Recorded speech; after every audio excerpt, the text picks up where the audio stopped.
ಗುಬ್ಬಿ BJP ಮಂಡಲ ಅಧ್ಯಕ್ಷರಾಗಿ ಬಲರಾಮಯ್ಯ ಇಂದು ಅಧಿಕಾರ ಸ್ವೀಕರಿಸಿದರು. ಜಿಲ್ಲಾ ಬಿಜೆಪಿ ಅಧ್ಯಕ್ಷರಾದ ರವಿಶಂಕರ್ ಹೆಬ್ಬಾಕ ಪಕ್ಷದ ಧ್ವಜ ನೀಡುವ ಮೂಲಕ ಅಧಿಕೃತವಾಗಿ ಅಧಿಕಾರ ಹಸ್ತಾಂತರಿಸಿದರು. ಅಧಿಕಾರ ಸ್ವೀಕರಿಸಿ ಮಾತನಾಡಿದ ನೂತನ ಅಧ್ಯಕ್ಷ ಬಲರಾಮಯ್ಯ, ಪಕ್ಷದ ರಾಜ್ಯಾಧ್ಯಕ್ಷರಾದ ವಿಜಯೇಂದ್ರ ಅವರು, ರೈತ ನಾಯಕರಾದ ಯಡಿಯೂರಪ್ಪನವರು ನನ್ನ ಮೇಲೆ ಇಟ್ಟಿರುವ ವಿಶ್ವಾಸಕ್ಕೆ ನಾನು ಚಿರಋಣಿ ಎಂದರು. ಪಕ್ಷದ ಎಲ್ಲಾ ನಾಯಕರ ಸಹಕಾರದೊಂದಿಗೆ ಮುಂದಿನ ದಿನಗಳಲ್ಲಿ ಪಕ್ಷದ ಸಂಘಟನೆಗೆ ಒತ್ತು ನೀಡಿ ಮುಂಬರುವ ಜಿಲ್ಲಾ ಪಂಚಾಯತ್, ತಾಲೂಕು ಪಂಚಾಯತ್ ಹಾಗೂ ಗ್ರಾಮ ಪಂಚಾಯತ್, ಗುಬ್ಬಿ ನಗರ ಪಟ್ಟಣ ಪಂಚಾಯತ್ ಚುನಾವಣೆಯಲ್ಲಿ ಪಕ್ಷವನ್ನ ಅಧಿಕಾರಕ್ಕೆ ತರುವಲ್ಲಿ ನಾನು ಶಕ್ತಿ ಮೀರಿ ಪ್ರಯತ್ನಿಸುತ್ತೇನೆ ಎಂದರು. ಕಾರ್ಯಕ್ರಮದಲ್ಲಿ ನಿಕಟಪೂರ್ವ ಅಧ್ಯಕ್ಷ ಪಂಚಾಕ್ಷರಯ್ಯ, ಆನಲಿಂಗಪ್ಪ, ದಿಲೀಪ್ ಕುಮಾರ್, ನಿಟ್ಟೂರು ಪ್ರಕಾಶ್, ಸಾಗರಹಳ್ಳಿ ನಂಜೇಗೌಡ, ಎಚ್.ಟಿ. ಭೈರಪ್ಪ, ವಿಜಯಕುಮಾರ್, ಚಂದ್ರಶೇಖರ್ ಬಾಬು, ಯತೀಶ್, ಕೃಷ್ಣಮೂರ್ತಿ, ಅಣ್ಣಪ್ಪಸ್ವಾಮಿ, ಶಿವಕುಮಾರ್ ಮತ್ತಿತರರು ಉಪಸ್ಥಿತರಿದ್ದರು.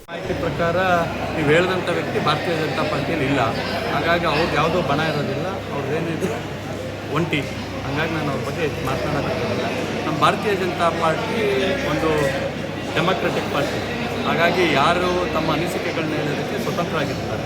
ಅಂತಿಮವಾಗಿ ರಾಷ್ಟ್ರೀಯ ನಾಯಕರು ಏನು ತೀರ್ಮಾನ ಮಾಡ್ತಾರೆ ಅದಕ್ಕೆ ಬದ್ಧವಾಗಿ ಕೆಲಸ ಮಾಡುವಂಥದ್ದು ನಮ್ಮೆಲ್ಲ ಮುಖಂಡರ ಒಂದು ಕರ್ತವ್ಯ ಆಗಿದೆ. ಹಾಗಾಗಿ ಎಲ್ಲ ಹಿರಿಯರು ಇರ್ತಾರೆ, ದೊಡ್ಡವರು ಇರ್ತಾರೆ, ಅವ್ರವ್ರದ್ದೇ ಆದಂಥ ಜವಾಬ್ದಾರಿ ಗೊತ್ತಿರುತ್ತೆ.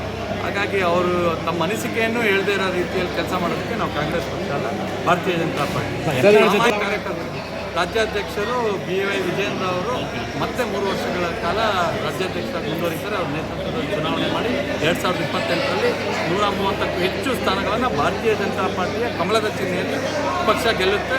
ಸ್ವಂತ ಶಕ್ತಿಯಲ್ಲಿ BJP ಅಧಿಕಾರಕ್ಕೆ ಬರುತ್ತೆ. ಅದ್ರ ಜೊತೆ NDA ಮಿತ್ರ ಪಕ್ಷನೂ ಇರುತ್ತೆ. ಅವರು ಒಂದು 30-40 ಗೆದ್ದರೆ 170 ಸ್ಥಾನ ನಾವು ಗೆಲ್ಲ. ಒಂದು ಹೊಸ ದಿಕ್ಕು ಪ್ರಾರಂಭ ಆಗಿದೆ ಅಂತ ಹೇಳಿದ್ರೆ ತಪ್ಪಾಗಲಾರ್ದು.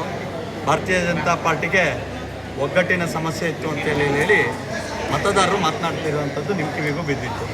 ಆದರೆ ಎಲ್ಲ ನಾಯಕರು ಒಂದಾಗಿ ಒಟ್ಟಾಗಿ ಇವತ್ತಿನ ಮಂಡಲದ ಅಧ್ಯಕ್ಷರ ಏನು ಪದಗ್ರಹಣ ಕಾರ್ಯಕ್ರಮದಲ್ಲಿ ಒಟ್ಟಿಗೆ ಬರೋದ್ರ ಜೊತೆಯಾಗಿ ಒಟ್ಟಿಗೆ ಕೆಲಸ ಮಾಡಬೇಕು ಅನ್ನೋ ತೀರ್ಮಾನವನ್ನು ಮಾಡಿ ಮುಂದಿನ ಬಾರಿ ಭಾರತೀಯ ಜನತಾ ಪಾರ್ಟಿಯ ಶಾಸಕರನ್ನು ಪಡೆಯೋದಕ್ಕೆ ಇವತ್ತಿನಿಂದ ಕಾರ್ಯೋನ್ಮುಖರಾಗೋದಕ್ಕೆ ನಾವು ತೀರ್ಮಾನವನ್ನು ಮಾಡಿದ್ದೀವಿ ಅಂತ ಹೇಳಿ ತಿಳಿಸಿ ಈ ಕಾರ್ಯಕ್ರಮವನ್ನು ಯಶಸ್ವಿ ಮಾಡಿಕೊಟ್ಟಿದ್ದಾರೆ. 5ನೇ ತಾರೀಕು ಏನು ಅಧಿಸೂಚನೆ ಆಗಿದೆ, ಏಪ್ರಿಲ್ 5ನೇ ತಾರೀಕು ಗ್ರಾಮ ಪಂಚಾಯತಿ ಚುನಾವಣೆ.